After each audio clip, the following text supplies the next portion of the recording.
Hey, everybody. It's Amy from Amy Sews, the home of the Brothers Scan and Cut subscription box, the Power Serger subscription box, and of course, Amy Bachman Sew and Quilt in Harmony, PA. We got a lot going on here. So tonight, thank you for joining us for our first, it's a free class for the Brothers Scan and Cut, doing a holiday lantern, a winter lantern, whatever you want to call it. But the goal today is cutting out fabric on our 24-inch mat. And we're going to talk about different ways to cut fabric. And if you don't have a 24-inch mat, which I guess a couple of you don't, they're kind of hard to find. I'll be honest with you. They've been one of those items from Brother that's been back ordered. And so I'm going to show you how to split in canvas real quick. This may be a hard class to do a sew along or a cut along with. You can whatever you would like to call it. So let's see what we got. We got Judy from Tennessee. Welcome, Judy. So you can leave a comment. You have to give StreamYard permission to see your face if you want to see your face. And if you want to comment, then I think you have to log into your YouTube. But we're live on the Amy Sews Facebook page, the Amy Bachman Sew and Quilt Facebook page, and Amy Sews YouTube. So they're coming in from everywhere. All right, perfect. So, all right, let's get busy. So first thing is first, the 24-inch mat. So with your scan and cut, we have a 12 by 12. That's what we use pretty much all the time. Now the 24-inch mat is exactly that. It's 12 by 24. And technically it's 11 7/8 by 23 7/8. It's not exactly that. So, and yes, they have different types of mats. Let's pop over and see what we got here. Oh, don't go to sleep on me. There it is. So your 24-inch mat, and again, depending on what model scan and cut you have. If you have the newer version with the automatic blade, your mat has to say a DX in the product number. If you don't even have a product number, it's for the CM series. So I'm using the 225. I haven't upgraded to the 230 yet, but your 24-inch mat is exactly that, one long continuous mat. And again, if it is the DX series, it only has one arrow. If it is the CM series, you have an arrow on each end.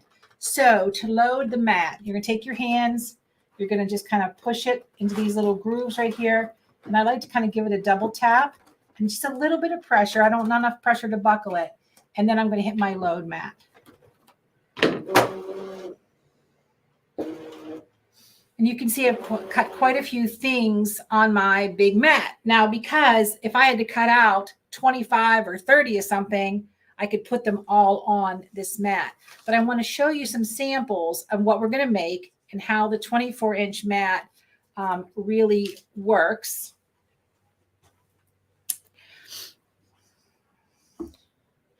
So on the wall, these have been done for some time. In fact, we're probably going to get the files back up. So you guys interested in, buying them. So we have the bird cage on the left, and this little bit of embroidery inside the bird cage. The giraffe, the entire giraffe was done. Now he was done in pieces, right? So there's a ton of puzzle pieces that go together for that. This is another bird cage. So these are just kind of fun. I don't know what I was thinking with bird cages, but here they are. And let's see. And then this mix and match quilt that we did, I got 2 blocks on one 24-inch mat. So this is a project be coming up. This is a paid project because my friend Sharon worked on this with me. So we got to give her something for helping out. But this is what we're doing tonight. Look at that.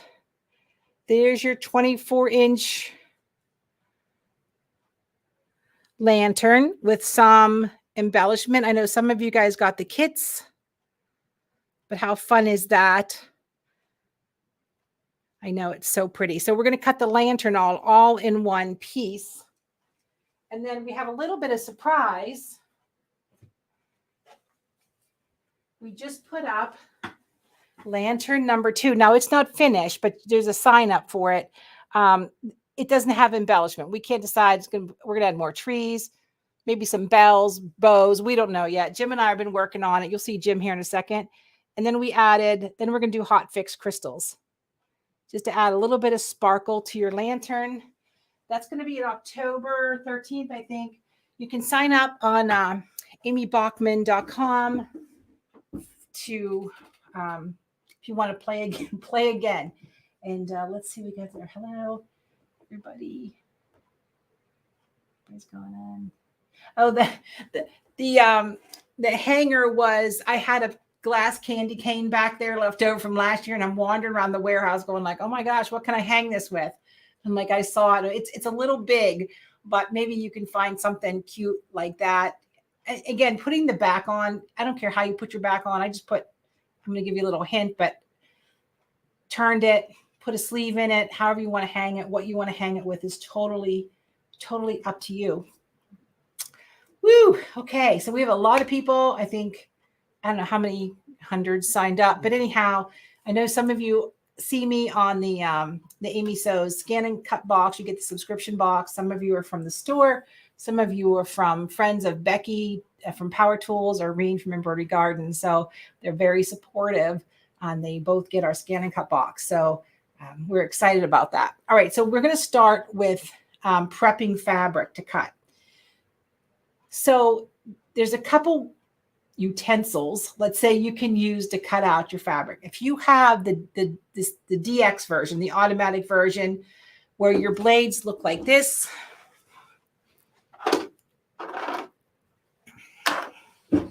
where they have this type of cartridge, right? That is your deep cut blade, and that's what we use to cut fabric with fusible web on the back.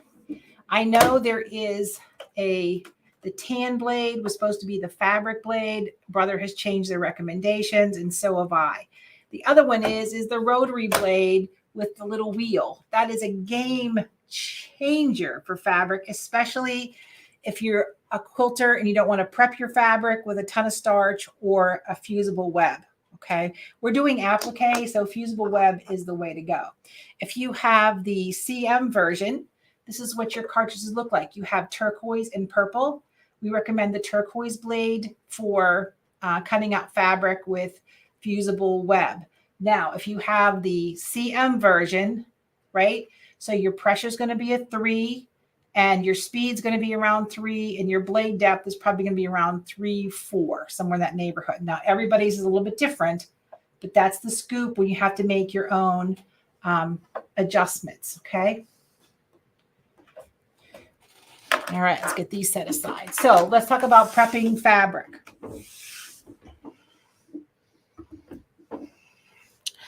So the fabric that we have here, now some of you who ordered the kits, some of you got Hot Fix, which is my personal favorite, and some of you got Wonder Under, or was it Heat and Bond, Jim? Heat and Bond. Regular sewing Heat and Bond, sorry. The pink label, not the red label. So the fusible web, when you put it on the back of your fabric, the Hot Fix, if you got the Hot Fix, it's a very light heat that fuses this. With the Heat and Bond, you're going to use a standard iron. When you peel off your paper, you want to see that shiny kind of solid glass on your fabric. If you peel this off and it's all rough, two things happen. It either didn't fuse enough and it looks very spider webby, or if it's super rough and dull, you've overpressed it and the glue has gone into the fabric, and now it'll cut, but it won't fuse, okay? And the reason we have to prep our fabric prior to the rotary blade, right? Prior to getting this rotary blade or the rotary wheel cutting mechanism, the blades, the tips of the blades had to drag through all the fibers. And if all the fibers are just woven, what was happening, the blade tips were getting stuck in the weave and that we're tearing it. When you use a fusible web or you use several layers of starch or Material Magic, then the weave has been closed. So the blade glides through it. That's why we prep fabric. If you're a quilter, or maybe you want to do needle turn applique and you do not want to use fusible web, here's your deal. This is it. And if you have the CM version, the manual version, you can try fusing some parchment paper to the back of your fabric and cutting it that way, but it has never been super successful. So paper side up, fabric side down, 50-50. If you are using a fusible and the paper is loose, you cannot put the paper on your mat. You have to put your fabric face down. Is that a problem? No, it's not a problem. Where the problem lies is if you put this paper down and your mat is brand new. If you have a brand new mat, you got to take it and blot it off a little bit. If you put this paper on a brand new mat, you will spend a lifetime scraping off that mat. Ask me how I know. Okay. So if your release paper is really stuck, you can do it fabric side down. Jim cut this with paper side down, but since I lifted this up, that would be dangerous to put this on the mat. But I also can release all the paper. And I save that paper because it's the world's best cutting sheet, pressing sheet, by the way. So now that my web is on here, I can cut this web side down. If you have a brand new mat, I wouldn't do that because this web will grab onto your mat and then you will be sad, right? So again, and it doesn't matter with this lantern because it's symmetrical. If we were cutting out something that had a left and a right, you got to make sure you mirror image this. Okay. So that's how and why we prep fabric. Now my mat, I cleaned it so it wouldn't be as ugly as it should be. This is my favorite basting spray. You can only find it at Janome dealers. It's gotten so expensive because it has a low VOC, but certain states we can't even ship this to. So it's kind of becoming a dinosaur. But I also like to maybe give my fabric a light spray. And I really don't want to do this over my machine, but because this tack doesn't cause any problems to my fabric, it doesn't gum it up. So when I sew on it, it doesn't matter. And you're going to smooth it all the way down. No bubbles, no air, no anything. And the warmth of your hand will help it stick to your mat, okay? This is not the best conditions because y'all want to see it. So I had to put it on there. I'm going to put the rotary blade on. So I'm going to switch over so you can see the actual screen on the scan and cut. Just a second. I want you to get dizzy. Let's see if we get a little closer. There we go. So these are pieces and parts of the file. And can I cut all these out on my 24-inch mat? I can do that. But I'm going to show you that in a second. You can put multiple colors. Oh, did I switch? Yeah. You can put multiple colors on, not on top of your fabric, but on your mat, right? I'll show you this in a second. And how you can move everything around. So if I'm doing a big project, I will put all these colors on my mat at once. But we're going to go, well, I digress. We're going to go back a second. So here is our frame of our lantern, right? So I can take this little down arrow and kind of see what's in the bottom. I need to cut those pieces as well. And I'm going to say, okay. Now I have the opportunity to scan so I can see all my fabric. Now my fabric covers the entire mat, so I'm not worried about it not having enough, right? This little wrench right here, if I can't see once I scan, I'm going to go ahead. scan. It may take a minute. I'm going to go ahead and scan it. And so when you scan something in, you can adjust that background image so you can see what's on there. And as this pulls through, I'm just going to give it a little rub. Now, you can see right here, see how my fabric is over that black edge of my mat? That is a no-no. So I need to make that correction. My fabric is too big for my mat. So what happens, it doesn't see this grid, but if this gets caught up in the wheel, then you kind of made a mess. But since I'm not going to take the time to do that, we are going to punt and see how and see how it does. So now that it's scanned in, you can look at my screen and you can see how dark that is. If you go to your little wrench, type the light one, say, okay, now I can see my files. Because I'm using the rotary blade, see how close that is to the edge? That is not so much of a problem. If I was using one of my standard blades, that would be a problem. The recommendation is 1/4 inch from the edge of your fabrics, so it doesn't get caught on the edges and lifts up, right? And if you're putting 100 things on your mat, give them a little space. Don't give them a crumb or a one blade width, because sometimes that causes a little bit of hassle. But if this messes up, first of all, we're going to blame Jim. And then second of all, I want to prove the point why you don't hang over the edge of your fabric on your mats. All right, so here we go. We've got everything on there. Just making sure it's nice and smooth. I'm going to say okay. I'm going to hit select cut. You guys aren't seeing that, but I'm going to hit cut. And I'm going to hit start. So this first thing is what I call a plunge cut. It tests the thickness of your fabric. It tests the thickness on your mat. Now, the one thing about using the rotary blade, it does kind of beat to its own drum.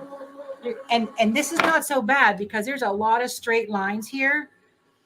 But if we were doing something, let's say it was like a snowflake shape, it would do so far. Go to the back, reset the blade to the right direction, or the wheel to the right direction, and then come back and keep cutting. So you've added a ton to your cutting time, but you've also made your life easier because you're not having this has to go back. Oh, never mind. It has to what's I going to say? It has to reset itself for the proper angle. Oh, I see some familiar faces out there. Okay, so Kay asked where are the patterns for the others. So everybody would have gotten, if you signed up to the store, gotten 3 emails. One with where to sign up for, get your files, another one with where to get your files, and another one with where to get the PDF. So I know it's a little convoluted. If you didn't get it, we'll re-get it to everybody. But you had to go to amybachman.com to the store and download your files.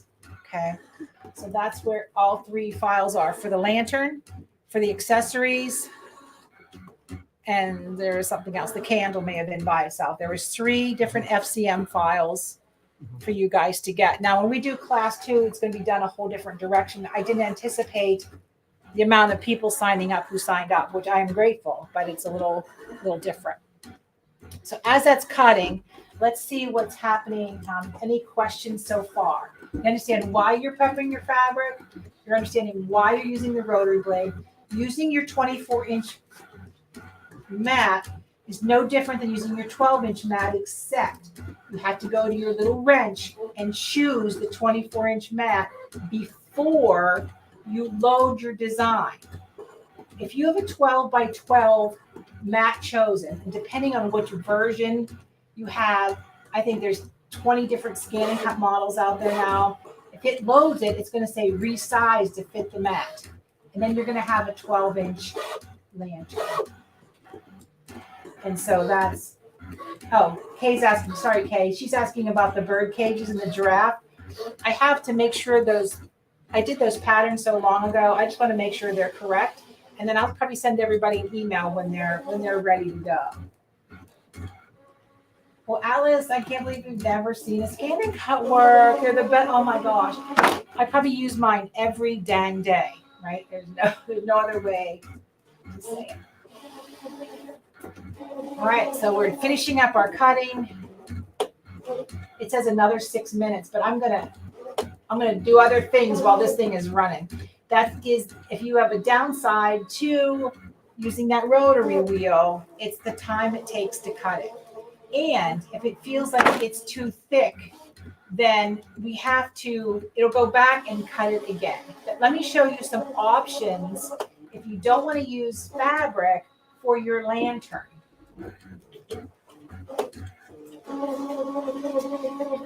Look at this. This is Sally Tomato metallic cork. And it looks like you've had brass out in the weather. I'm going to show you, Doris, in a second about resizing and cutting it in half. So this looks terrific on it. And when I go to lay this out, I'll lay it down so you can see it. Your other option is heat transfer glitter vinyl, right? This is beautiful. This is a half cut product. But if you're a sparkly kind of girl, it's great. You don't have to make your lantern. You can cut your lantern out of black vinyl, like marine vinyl, like purse leather. You could cut out of anything to give yourself that kind of unique look. We just included fabric because fabric is the one thing that scares people the most when they are cutting with the scanning. Yeah, the cork is great. I put one cork in the store, which is Amy's favorite. It looks like a bamboo basket weave, but I can get that cork for you, or you can always see our friends at Sally Tomato. All right, let's see what else we've got. Any other questions? So it's still cutting away. So what I'm going to do, Jim's kind of babysitting it. I don't like to really walk away with a 12-inch mat in. Anything can happen. Anything can happen. All right, I'm going to switch to my laptop. And technically, it's a MacBook. And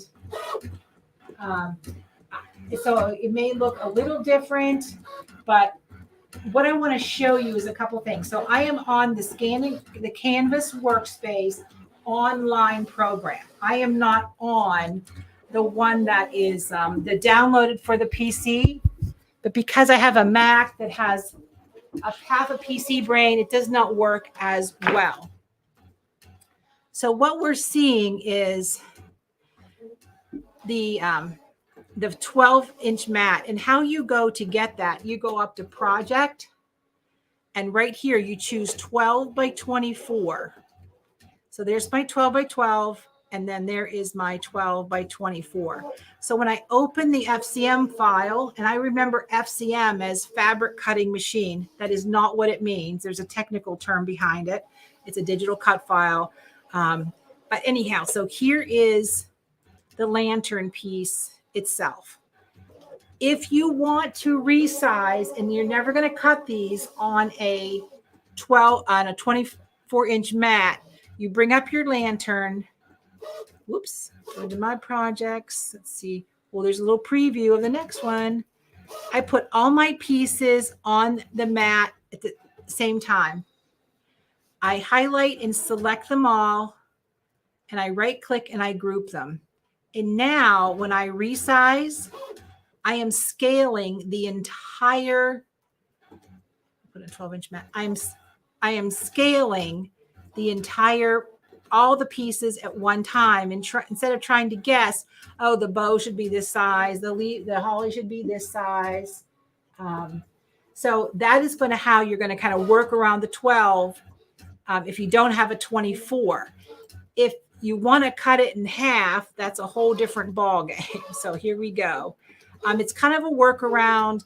I mean, see right here, it says it's not going to fit. I'm like, all right, I'll believe you. Let's go to my 24-inch mat. And I'm just going to get rid of these guys right here.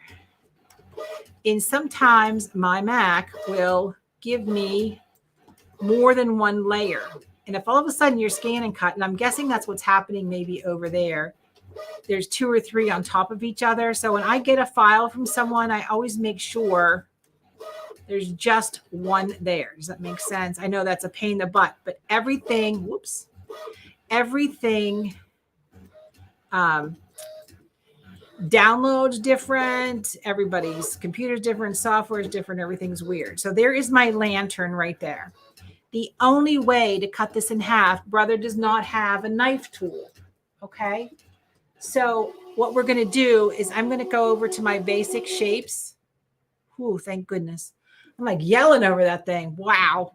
I'm just going to grab this rectangle. And I know you, what are you thinking? So I'm just going to make it as skinny as possible. And no, a straight line does not work. I'm going to make it wide enough.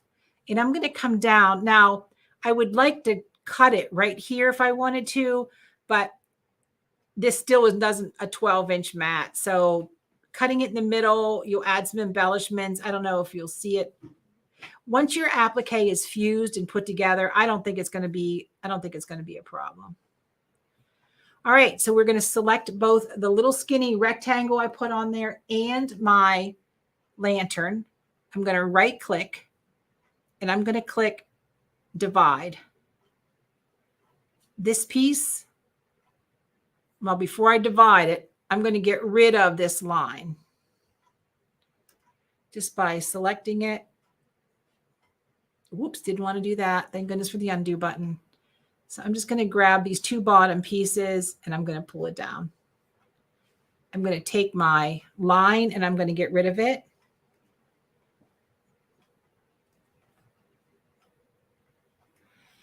And I would cut these on 2 different mats. I would just grab one, make sure it's grouped. I can copy it. And when I open a new window, I can paste it. So maybe I can't paste it. Nope, not gonna let me paste it. So what we would do is go back. I think I just lost it. Went too far. Once you cut it in half, then what you would do is just erase everything you don't want or copy and cut that piece. Get rid of it, delete it, cut the top piece, delete it, paste, bring that other piece back on and cut the bottom half.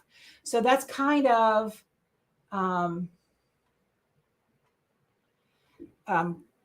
how your workaround is in scan and cut. But always remember when you bring in a project, resize everything at once and then ungroup it and then just sort how you're going to have everything cut. Okay. So you don't have to worry about that. We have a question. Cindy says, I have a DX scan and cut. Can I use my black blade? Absolutely. You can use your black blade. When you use your black blade, we just have to prep that fabric within an inch of its life. Material Magic is one of my favorites. It makes it crunchy hard.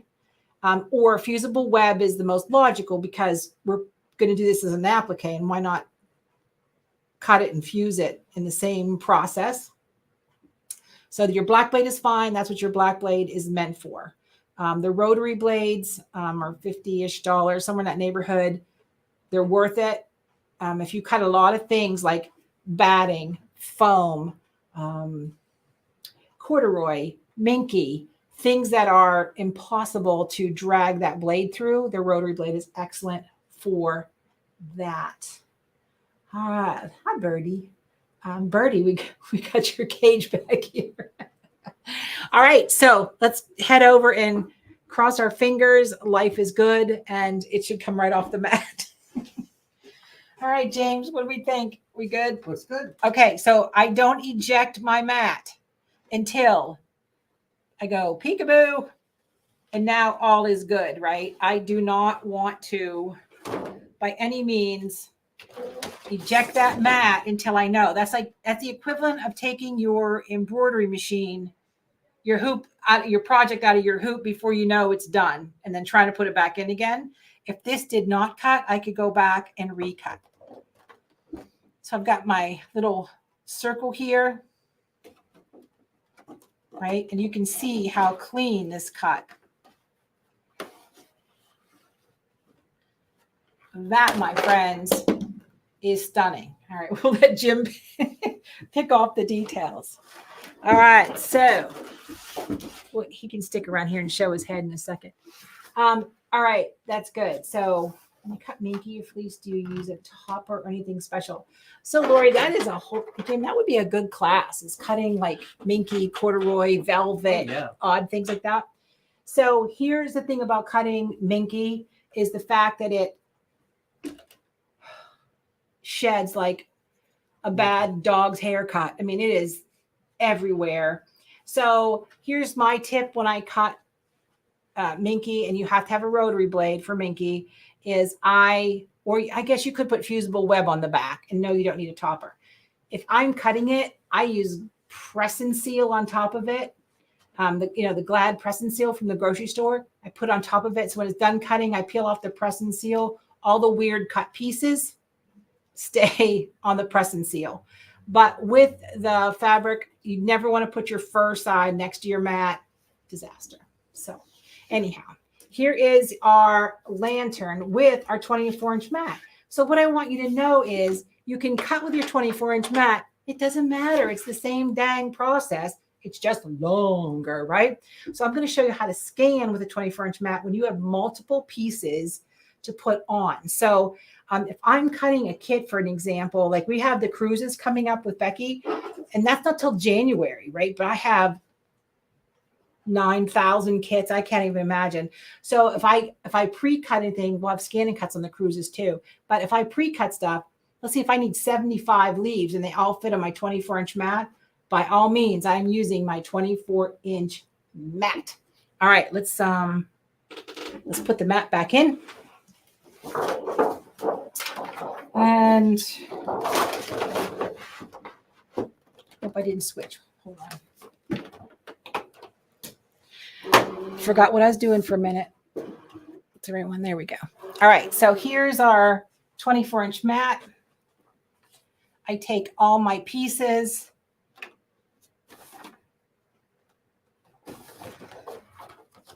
Now, if these are not prepped, and they're not prepped by any stretch of the imagination, right?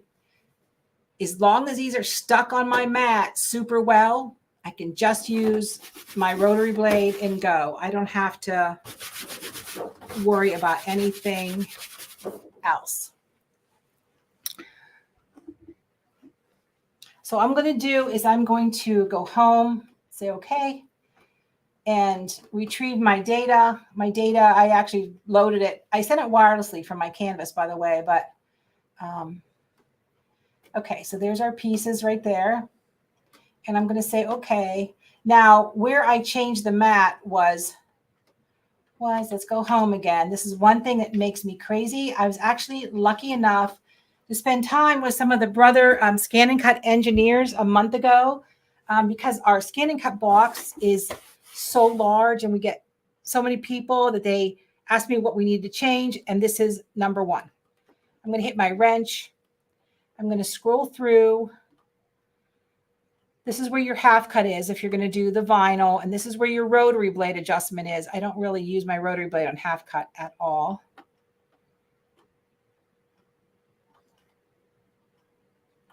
Oh, did I just mess up? Oh, cut area right here. This is where you choose your mat size, okay? So make sure you choose your mat size before you get started, or you'll be like me having to go back every time. All right, so there's my pieces. Now, I may not be able to cut all of these pieces at once, but I'm going to scan in. So I can see those pieces. I can see those pieces go through.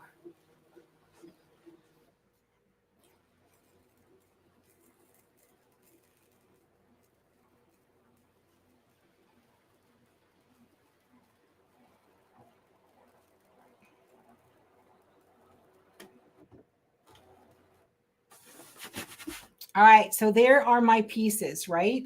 So this is when you get your stylist out, and my stylist is always MIA. I have to tell you that. So I can see, right? Can you guys see that? Oh, no, switch it over. Doggone it, Amy. There we go. So now I can see my pieces on my fabric, okay? I know they all aren't going to fit here, but if I wanted my little circles to be red, oh, I can see, okay. Let's go back, sorry. I want my holly leaves to be this color. I can take them, I can go to edit, object edit. I can rotate them. So this is where you line everything up with where it needs to be. Oops. I can see I'm not going to fit there, but I want you guys to get the idea on how you can move things around with what needs cut on what piece. If the piece doesn't fit, you just select it. Select it. It's okay. And we hit the trash can. Now, the trash can does not delete it from the scan and cut. It just deletes it from the picture. So when you're ready to cut the other pieces, you retrieve data, you bring them all up again, and you sort them. Or you sort them on inside Canvas, right? And that's normally what I do. But that's how you move everybody around to fit those pieces. That's why we love this, right? Being able to see it before you cut it is the game changer with the Brothers Scan and Cut, right? If you get something on here, see, I don't know that I can, and I just want to, I can just do single select. I can narrow it down just to the pieces I want and say, okay. And then it will eliminate, it'll just cut those pieces. So those are just some basic editings on using your scan and cut. Just because you call that up on the screen, this is the other reason why I like the 330, 325, 225 series, is that screen is big enough I can work on it. But I'll be very honest, I bring everything in my Canvas workspace and I send it wirelessly. That is such a beautiful way to work. Now, if you don't have your Canvas set up or you don't have the wireless option, you're going to use a USB stick just like we've used for the last 25 years. It's no big deal. You download the FCM files, put them on your USB stick, go to your scan and cut, click retrieve data, choose your USB, and there they are. It's not any harder, right? So that's kind of where we're at. So I want to see if we have any questions. All right, Robin says, what's the tan gold fabric blade used for now? So you can still use it for your fabric if it's treated, but I think they were experiencing it not.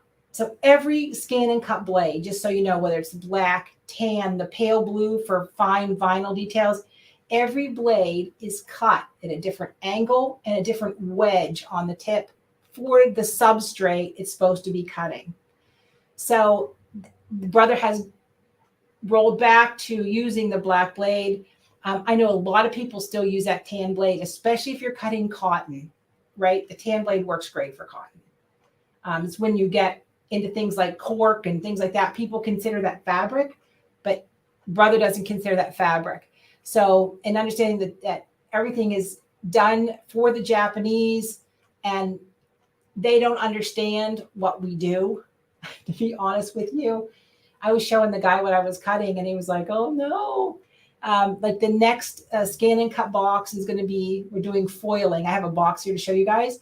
And then the box after that, Jim and I are cutting all kinds of stencils, including sugar sheets for cupcake toppers and using edible markers and how to use a cookie cutter to create a pattern, to do a thing, to do a stencil. So there's so many millions of things you can do. And they're just thinking we're over here making cards and cutting out fabrics for our embroidery pieces. Leah asked, we'll be able to watch again. It's going to live on Amy Sew's YouTube, the one with me with the gray hair. Right now, there's 2 Amy Sew's channels, and I'm trying desperately to merge them, but that is crazy. Crazy. Doris says, Canvas is not as user-friendly as the embroidery machine software. I agree. However, If you have BES blue, what's the other one? Applique, instant applique, or something like that. If you have PE11, if you have BES4, you can open up all your FCM files in that software and send it wirelessly to your Scan and Cut. If you have Dime software, you could open up the FCM files now, the latest upgrade in PEP, and save them to a stick, move them around, resize them, whatever you want to do, and send them to your Scan. You can't send it to your Scan and Cut, but you can save it for your Scan and Cut. Let's see. Kelsey said, where do you get the files if you didn't get the emails but got the kit? So Kelsey, first check your junk mail because I think you were on that list. And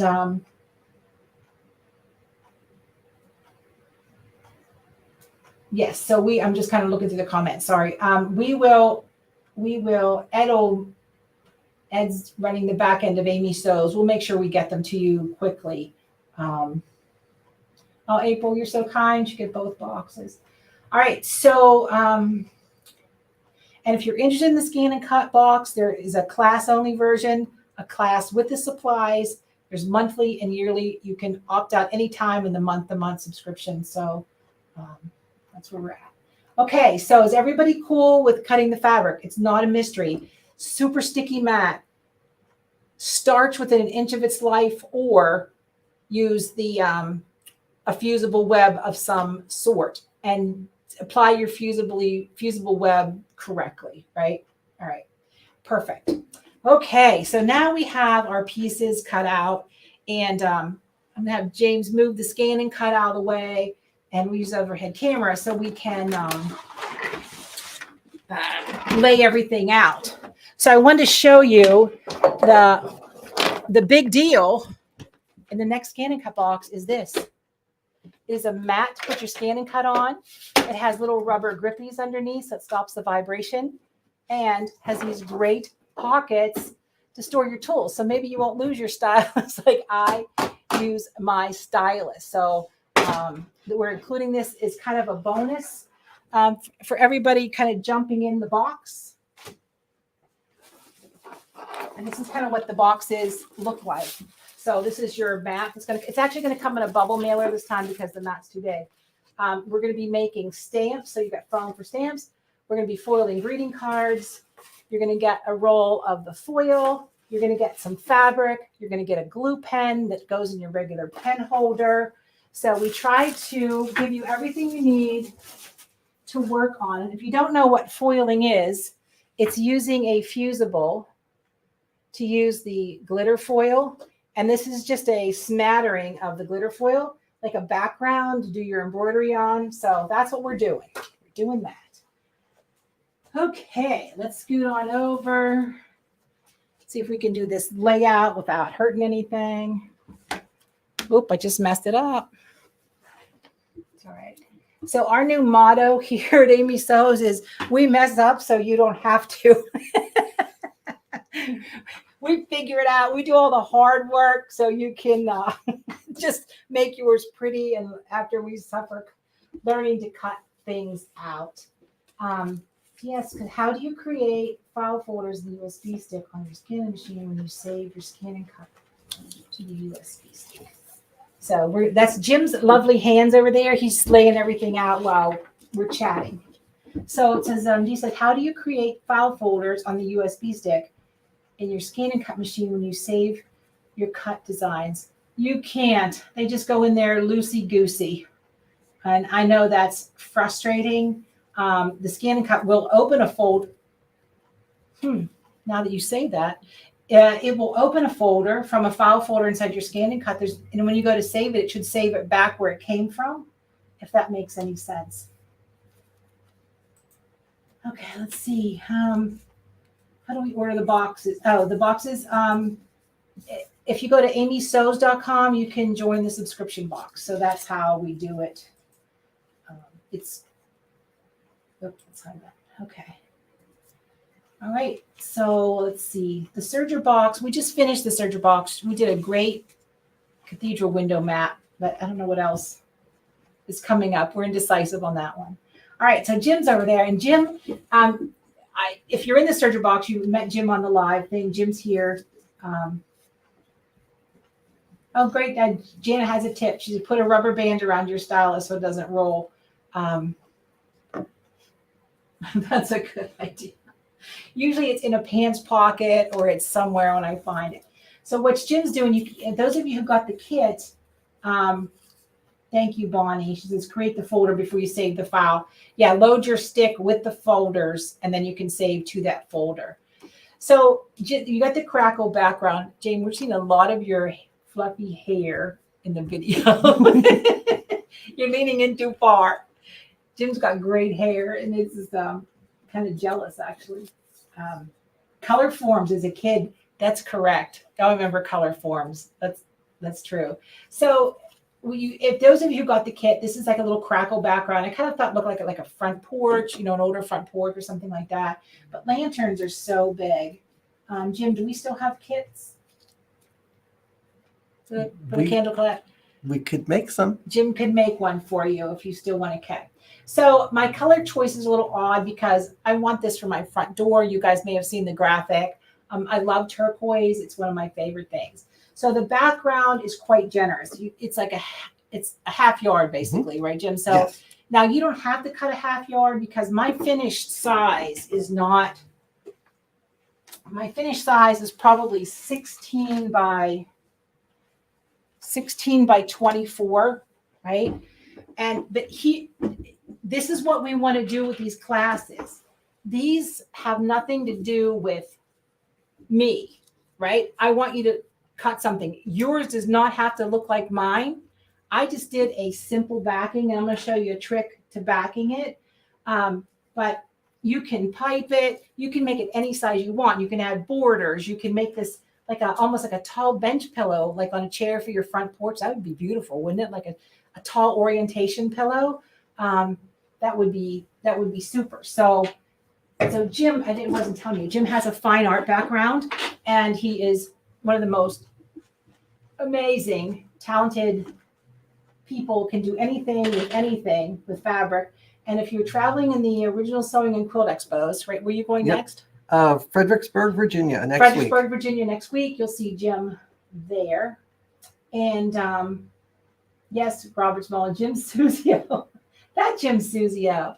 So again, you don't like the wick, don't use the wick. You don't like my flame, don't use the flame. You don't like the turquoise, don't use the turquoise. This is about you laying it out. And you can see that the one that I did is different than the graphic that was in the handout, right? Yes. Let me see if I can find that picture.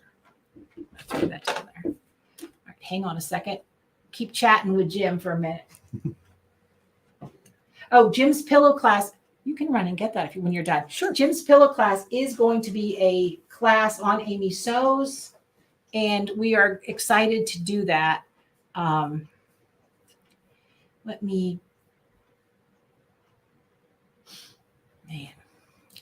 love my Mac, but at the same time, I swear to goodness, I'm going to get rid of it because what do I do with it? Christmas lantern. Sorry, just keep hanging in there for a minute.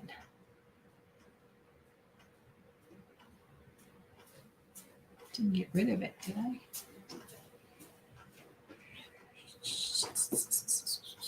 All right, you can lay it down on top of the candle. I think so. You can see it. So this is Jim's class. The embroidery is not included because it's built into the Brother Luminaire, right? Which if you have that, lucky you. So you kind of come to class. You come to class ready to do that. But I love the way he does this piping, kind of sprayed ruffle. It's so talented. And so Jim has such great, easy hacks for things. So this class, Diane, is at Amy Bachman Sew and Quilt, but it's the in-store class. I'm going to have to get, you guys are on an email list. Hopefully you won't unsubscribe when I send you another email, but I'm going to send you guys an email when Jim's class, the dates are ready, right? It's a 2-part class in the store. We want to see how it goes, but it's about the piping. It's about that kind of sprayed ruffle. It's about ruffling. It's about construction, and Jim does an amazing job. Yes, Jim does beautiful garments too. Jimmy put a zipper in for all my embroidery fans out there. Jim put a zipper in. Oh, I did use the same one. Never mind. So I don't care how your, all right, Jim, let's go back. I don't care if you lay out your bow on the bottom. I don't care if you put the holly on the top. I don't care if you put the holly and the bow together. I really don't care. So what we're going to do is, and I highly recommend you remove all the paper before you do the layout. Mm-hmm. And I have it on one of those silicone fusible mats, right? And so once this is on here and I peel my paper off and I do my layout, then I just take it to the iron and fuse it, or you can work in your ironing board. It's so hard to pick up just fabric. So that's why I have a little silicone mat underneath when you're doing this. So when you pick this off, but the layout is up to you. So Jim has the little contrasts inside. I'm going to take this candy cane out of here before I kill us both. So Jim has the contrast, right? Yep. And Jim likes to lay it out kind of deconstructed, where I'm kind of so there's the bottom and there's the bow. Okay. So I'm a little more, let's see, let's come down here so we can see. I don't know, but I'm like the one who stuffs everything into one deal. So you do it however makes you happy. There is no right or wrong here, right? Right. Perfect.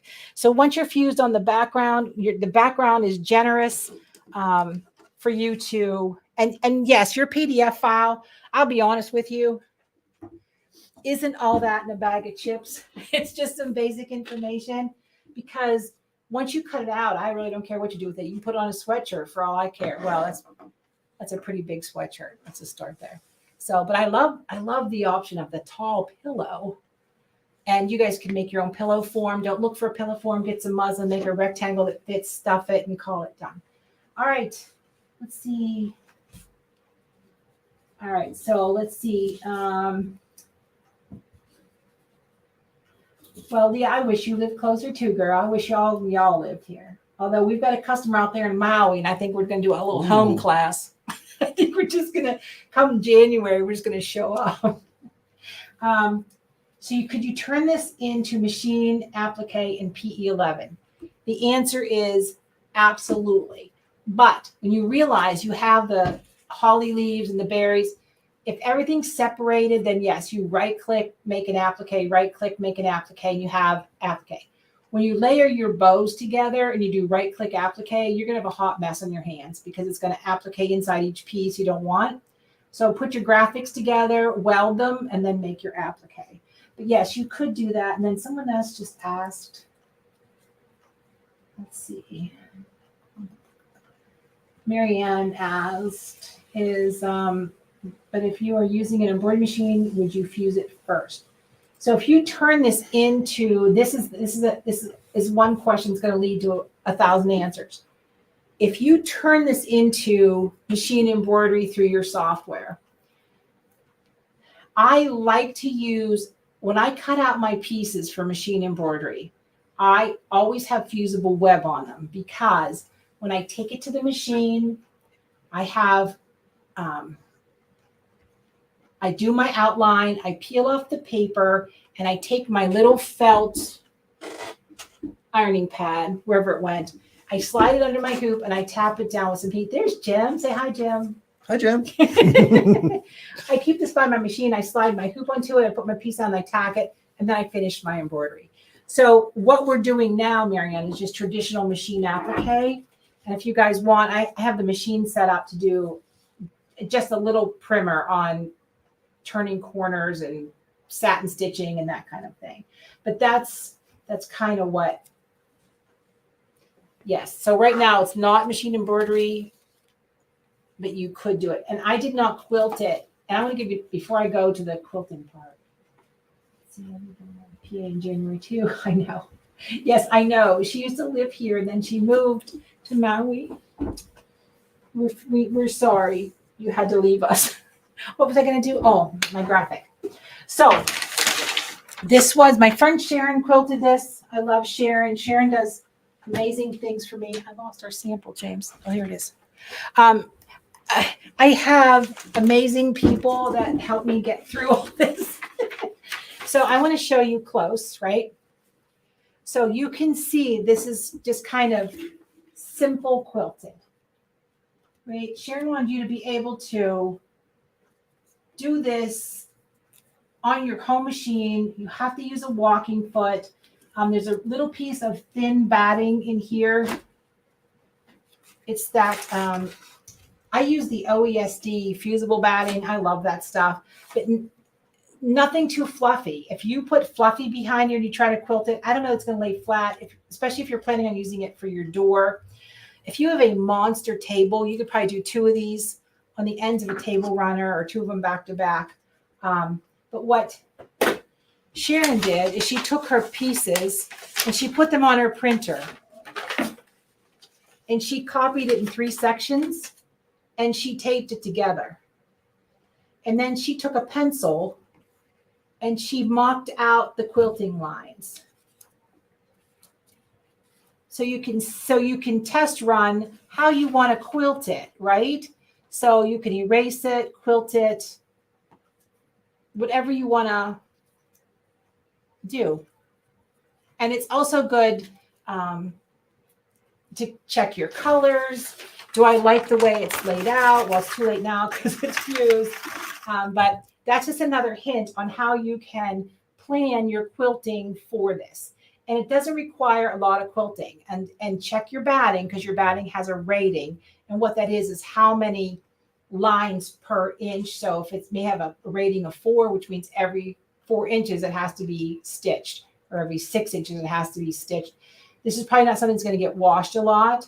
Can do that. And if you're hanging it in your front door, there is UV protection spray that so you can spray it to get a couple seasons out of it. All right. Are we good? Let's see what Jim's up to over there. So we started playing with the other mediums. I'm just going to picture the floor. Other mediums. And look at that shiny cork. That's like 2 different looks, right? And yep. Jim rearranged the bow different. The candle stripes you're kind of stuck with. I mean, if you want to cut straight stripes, you can do that. But that is, look at that. I love that layout even. Jim, I like that one even better. I do too. I do too. Sorry, everybody. And we don't know that until we play, right? And that's the benefit of having, Jim has joined the team here at Amy Sews. He is magnificent with his serger. And after about an hour lesson on the scan and cut, he can make just about anything. So we're excited about that. Does anybody have any questions with what we've done so far? Are we good? Has anybody attempted to cut it? Did it work out okay? Is it the first time using your 24-inch mat? I know I love you guys because I sell the stuff. They buy everything, every kit or whatever. And I'm like, did you make that? Like, no, not yet. You'll see on the Amy Sews Facebook page, Reading from Embroidery Garden just posted her paper flowers she made from last month. And they're stunning. Stunning. So the question was for you, James. Do you do any virtual classes? So we're going to start. Here's the exciting news. So I've been doing online classes for the last 13 years on and off until I get tired of it. But we really ramped up like everybody else during COVID. And we decided to do the subscription boxes, which thank you, everybody, has been wonderful. And by bringing Jim on board, Jim, come over here, Jim. Jim is so super talented and has so many creative ideas.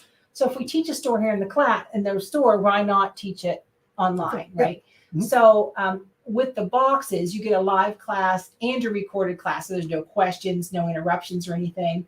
And with Jim, we're going to do the same thing. I think we're going to record it. Mm-hmm. And that way you can just log into Amy Sews and it's yours to watch forever and ever, right? So that's kind of how we're working on doing special classes like the giraffe behind us, like Sharon's quilt, Jim's pillow, Nancy, who does our scan and cut club here in the store, which is totally different than the boxes.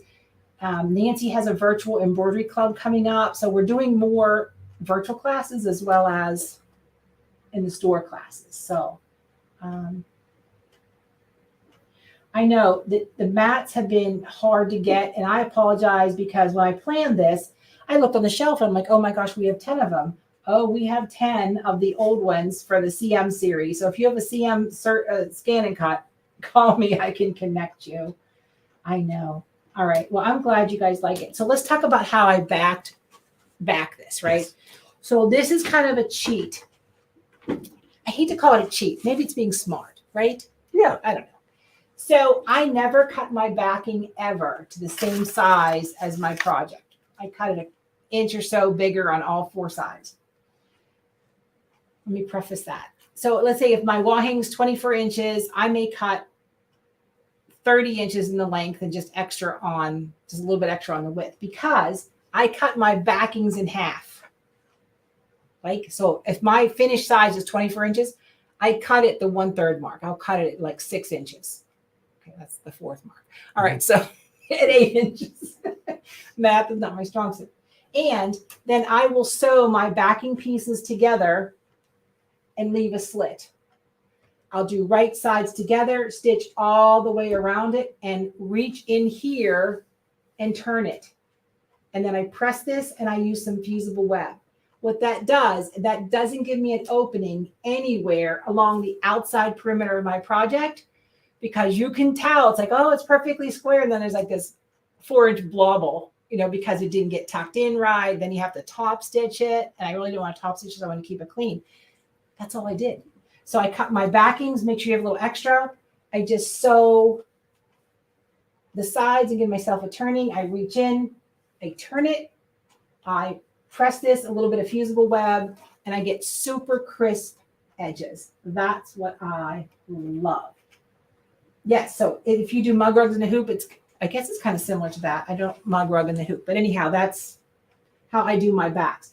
You could pipe this, right? You could add some sort of fancy braid around it.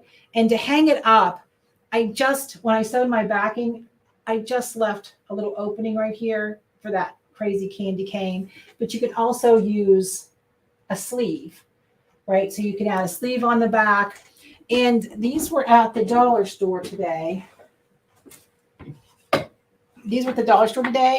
And well, the $1.25 store, no longer a dollar store. It's so funny because they took their names off the buildings, or they got rid of the dollar. It's just the store. Oh, well, anyhow, if something like this, or a dowel rod at the craft store, or wander through your basement and garage, you may find something there. Let's see. Did I put my hanger sleeve on before I attached the back? No, I just caught that raw edge in the top seam and just left my little flap. And you probably should hand stitch it down, but no, I'll run a little strip of fusible web and put my rod through there. So it's that. And let's see what else. Oh, I'm going to show you some basic applique pieces. We talked about the boxes. And then this is a work in progress, but this is the next class. And I will tell you, we are going to charge $5 for it, just because it was a lot more work than what we thought it was going to be. Jim doesn't eat on fumes, live off fumes. We got to take care of that. All right. So what are we doing? I have a metal front door. So it's usually first magnets on each corner to hang it. That's awesome. Metal. She has a metal door. So she just uses little magnets to hang it. That is absolutely perfect. And one of the things I love to do when we're on the cruises is drop my water. So is all the doors are metal. So we always make these cute wall hangings and just metallicize them. Oh my God, that's not a right word. Magnetize them, magnetic them, put them on with magnets on the doors. That's what we're going to do. So I'm going to hang on a second. I have to move the camera this way so I can give you some basic applique techniques if you are interested in that. Jim has me all set up here, I think. Just drop my stabilizer. I'll find it. Yep. Here. There it is. Okay. So I'm going to move the camera. I'm going to do it while nobody's watching. So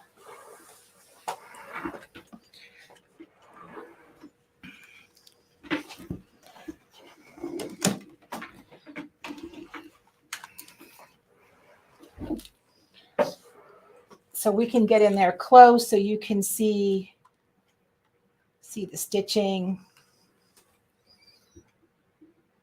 How's that? That's pretty close.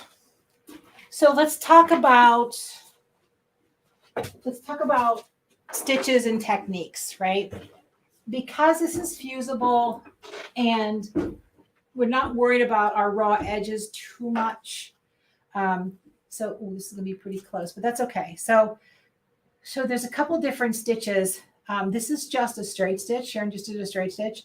This is kind of a small zigzag, not really a satin stitch. There's a little bit of room here. It's not totally completely dense. And then here we have what we call a pin stitch, where it's straight stitches and then it goes left and the right. You can see down here the pin stitch. And then Sharon matched thread. So around the candle is just straight stitching. And I really don't care if I get a little bit of raw edge fur, whatever you want to call it. The leaves were just double stitched. So she didn't add any veins. If you want to add veins, you can add veins. You can do whatever makes you happy. Traditionally, satin stitching is what we always knew as an applique. And then the 90s rolled around and everything was done with black thread and that pin stitch for the folk art look. That could have been the early 2000s, but I think that was the 90s. We were pin stitching everything in black thread. If you like that more country look, absolutely use it all in black thread. If you like a tone on tone, and it definitely hides sins. Right? So I have a couple shapes here, Jim prepped for me. We have, let me go on a little bit. Come on, you can do it. There we go. We have a circle, a square, and a triangle. And each one we kind of handle a little bit differently.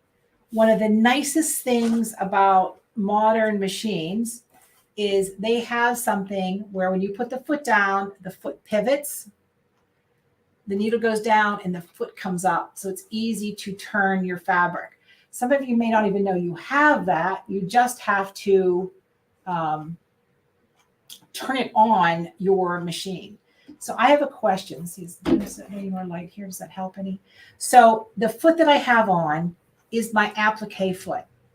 And it's considered an open toe applique. This is my all-purpose foot. There is a difference when you're doing applique. This is, oh, I'm sorry, I touched you wrong. This is totally flat, right? There's no groove underneath there. This has a tunnel.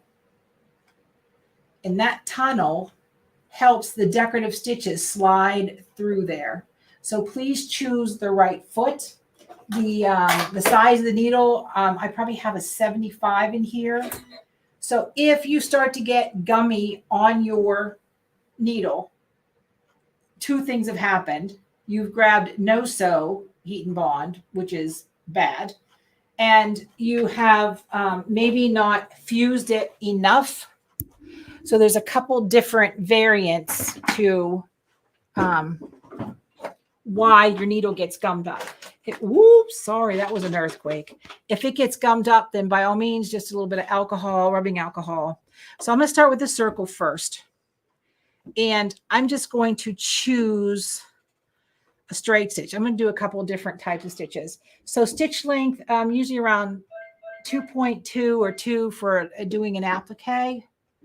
And so the inside toe of my foot, I bring my needle down. And if I say that is too far away from my edge, then I move my needle position. I don't move my foot. My eyeballs are only good for one thing, and that's looking at one space. This way I always watch the toe of my foot and I arrange my needle position to where I want it. All right, so sewing a circle, it's pivot, pivot, pivot. We're going to do a couple stitches and it pivots. See, my foot automatically comes up. Couple stitches and I'm going to pivot. One thing you do not want to do, and this is, And I hear it all the time. You go, oh, this stuff is so beautifully appliqued. Like Sharon and Agnes, I love to do applique. Pretty much everybody here is very proficient at applique. Everybody like, oh, the applique is so nice. That's because we pivot. What you do not want to do, and I see it all the time, right, is strong arm it through here. Are you ready? Now, this is what you don't want to do. So I grab it. I don't pivot, and I'm like, that is a no bueno, right? Pivot, couple stitches, pivot, couple stitches, pivot. Watch the toe of your foot. Don't watch anything else. Nothing else is important. And that's how you get really nice round applique. And it's no different when you choose a pin stitch. And by all means, you do not have to use any particular kind of stitch. So you can see how that stitching off the edge of my fabric, that's a no good one. So when you start, you always want to start on the straightest edge of your stitch, because see what happens? See how far that was away? I want that straight stitch to be right on the edge of my fabric. So always cut yourself some extra shapes. You know, you're always going to have crumbs of fabric left over with fusible, and plan your appliques. Do your little test. And you always want to pivot on the straightest part of your stitch. If I pivot while the needle is over here, I'm going to have a big gap.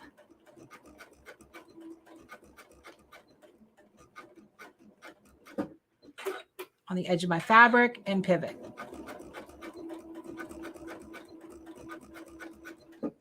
Okay, so that's how you get very smooth applique. When you are doing points, that's a whole different thing than doing squares. So let me do a square. Now I'm sewing on it. I know somebody's going to ask me. I'm sewing on a Janome 15,000. It's my girl. She's about 9 years old. I have the pick of the litter from out front in the showroom, but she's my girl. The M17 is brand new. I'll be giving that a try. But right now I can't even get them for my customers, let alone myself. So let's go ahead and do a satin stitch, right? The satin stitch, the satin stitch should balance with the size of your applique. If you choose your satin stitch and it's 6 millimeters, but your triangle's tiny, adjust the width of your satin stitch so it's balanced, right, Jim? Yeah.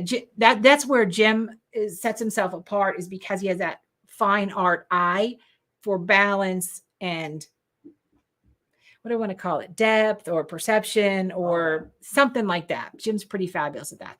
So I have set up for a satin stitch, and it is really wide. And no, you don't want to do something this wide unless you're really good at it, because it sticks out like a sore thumb.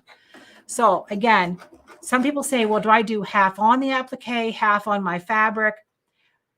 If it's a delicate piece, I do half on, half off. If it's a big chunk like this, I'm all on, right? So the stabilizer kind of acts as a stabilizer for the fusible acts as a stabilizer for the fabric, right? So we have to turn this corner. And again, I am not strong arming anything. When I get to the end, let's talk about bulk. If I satin stitch all the way to the end and I pivot, what happens is it gets a hump here and it balls up and my machine won't feed. When you are turning a right corner, and this is a right-hand corner, you stop with your needle on the right side. I stop, if this is 6 millimeter wide, I stop about 5 millimeters. Oh no, I still have to go to the end. Never mind. I just lied to myself.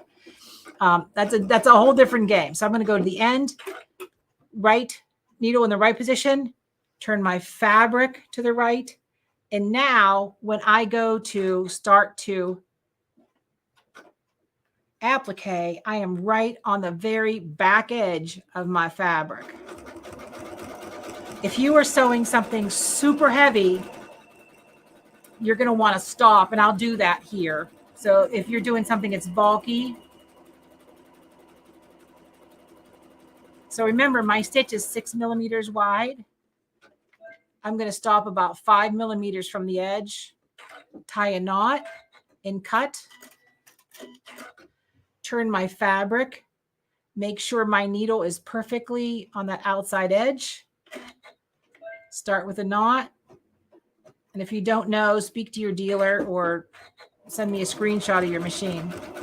And then turn my corner. And so I've eliminated that double layer of stitching underneath it.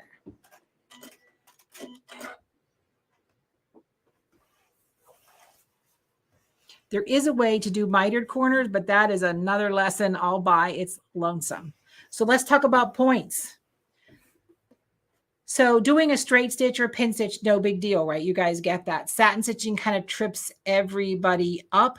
So what I'm going to do is I'm going to narrow my stitch width just a little bit. 6 is pretty hard to manage. So I'm at 4.5, which is about the normal size of an applique. I would say 3.5, 4.5.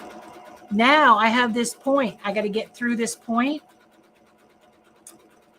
I'm going to stop, needle on the outside edge. I'm going to pivot.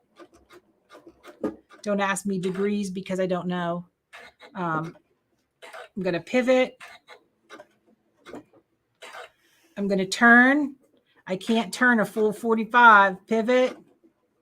Stop. Pivot.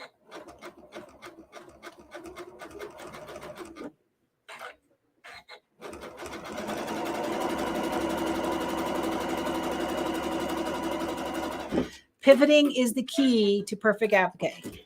Anything you want to add, Jim, to that? That was perfect. Okay. So now you have a point. Some machines have a tapered edge, right? So if you're stitching along, like mine's built in, but I'm just going to show you how to do it. So you're getting along, you take your stitch width button and you start to taper it down as you're sewing. Do that little point, one stitch, turn it. Oh, you can see I did it too far. Turn it. Well, I really went too far that time.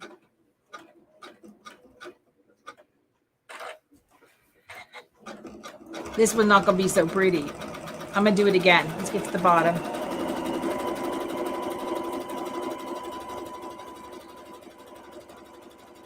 And again, my stitch width is 4.5 millimeters. At the 4.5 millimeter mark, I bounce it down. I can take it down to almost nothing. And then when I do my little pivot, couple stitches, pivot, and then when I start and then I bounce it up to the size that I want it to be.